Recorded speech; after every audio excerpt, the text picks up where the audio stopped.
खरं तर राजकारणातला इतका चांगला माणूस दादांसारखा नेता आज महाराष्ट्रातून जातो तेव्हा संपूर्ण महाराष्ट्र आलं होतं. खरं तर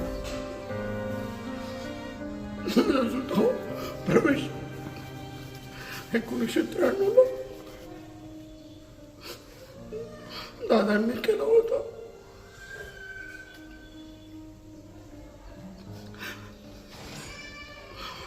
सकाळी आपण बघताय पूर्ण महाराष्ट्रावर पक्ष कोणताही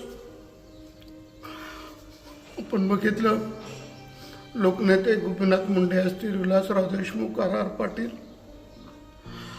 ही मोठी माणसं जेव्हा महाराष्ट्रातून गेली, महाराष्ट्र पोरका करून गेली.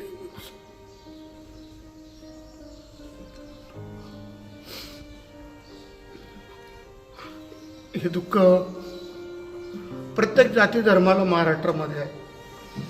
विश्वास नागरे सुद्धा अख्खं कुटुंब, आकाशच्या लग्नाला सुद्धा दादा आलेले होते, अख्खं कुटुंब रडत होतं. असं सगळ्यांना दुःख आहे. अशी माणसं होणे नाही.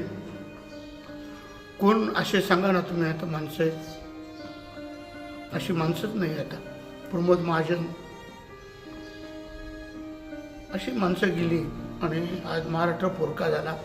6 वाजेला दादा काम करायचे सुरू, रात्री 1 वाजो 2 वाजो तोपर्यंत काम करायचे.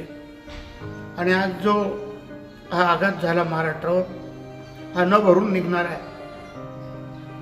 अशा खरंच घटना घडू नये. चांगली माणसं जातात तेव्हा मनापासून दुःख होतं. दादांनी मागे माणिकराव कोकाटे, नामदार शिरवळ साहेब, हिरामन कोसकर, देवीदास पिंगळे, विश्वास नागरे हे सगळे बोलले होते की अण्णा तुम्हाला दादांनी बोलवलं, तुम्ही आमच्याकडे या. मी सांगितलं दादा विचार करून बोलतो. परंतु आज खूप खूप दुःख आहे, मला खूप वेदना होत आहे.